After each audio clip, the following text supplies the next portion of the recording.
caminho que qualquer pessoa consegue fazer é economizar, gastar menos do que ganha, vai economizando e vai construindo um patrimônio para que você atinja a independência financeira. Mas quando você leva o tempo necessário para construir, pelo menos uns 10 anos você consegue construir e atingir a independência, você passou por esse processo, então você já aprendeu o suficiente, você tem que abrir mão de algumas coisas por um futuro muito melhor, e aí vai ficando mais fácil, porque você foi se doutrinando ao longo do tempo. Eu sempre entendi que, putz, ganhei um dinheiro aqui, eu alugo um apartamento na rua, e aí eu vou ficar lá até o dinheiro acabar. Eu falei, putz, e aí, na adolescência eu já pensava assim, falei, o que vai manter isso aí? E aí quando eu comecei a trabalhar, quando a gente não tem nada, o pouco que a gente ganha, você fica com medo de perder. E eu sempre fui assim, putz, eu conseguia sobreviver com pouco, eu continuei fazendo isso. Eu falei, tudo que eu ganhar eu tenho que usar para construir.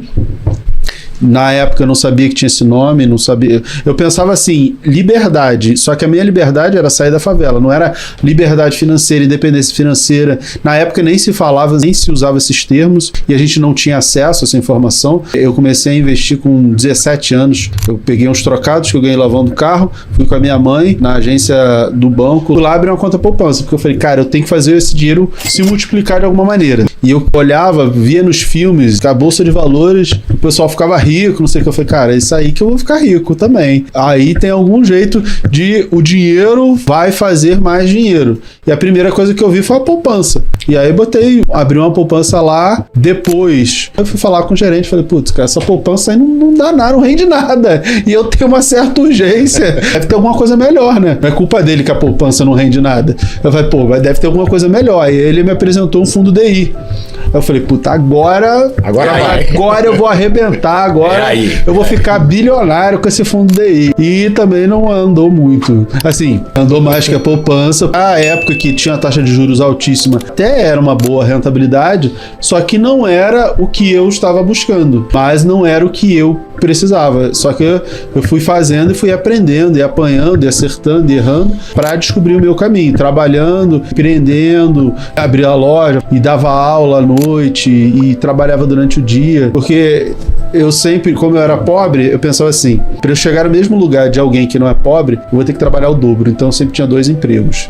Eu falei, vou trabalhar o dobro, vou me esforçar o dobro para empatar. Eu conto no livro, eu atingi a minha independência financeira, eu já tinha essa noção, já tinha conhecimento, já era profissional de mercado, eu atingi com 35 anos. Eu construí a vida inteira. Para mim foi mais fácil. É assim, como eu não tinha nada, e aí quando eu comecei a trabalhar e ganhar alguma coisa, eu falei, vou continuar vivendo como se eu não tivesse nada. Eu sempre entendi que eu conseguia esticar a corda um pouco mais, eu sempre conseguia levar ao extremo ali da minha possibilidade e economizar mais e mais e mais. Por quê? Porque eu queria atingir a independência financeira, eu queria ser independente, não depender de ninguém, sair da favela, era tudo que eu queria fazer. Então, quando a gente faz as coisas, a gente tem que ter metas e objetivos. Eu ensino isso para as pessoas e eu levei algum tempo para entender isso, né? Com 20 anos eu não tinha essa visão, mas você tem que ter uma meta. Então a minha meta de independência financeira era muito mais importante do que a meta de comprar uma calça, de comprar uma camisa, de comprar um tênis. A minha independência sempre valeu muito mais. Acho que é um recado muito importante que a gente tem que dar para as pessoas, e muito mais importante do que acertar a asa da mosca lá, que você acertou aquele investimento que cresceu 10, 20%, é ter uma vida organizada, gastar menos do que se ganha, poupar e investir bem. E você não precisa investir bem, não é, eu vou fazer os melhores investimentos do mundo, eu não preciso ser o Warren Buffett lá que consegue 20% ao ano há 50 anos, né? A juros compostos, mas você consegue.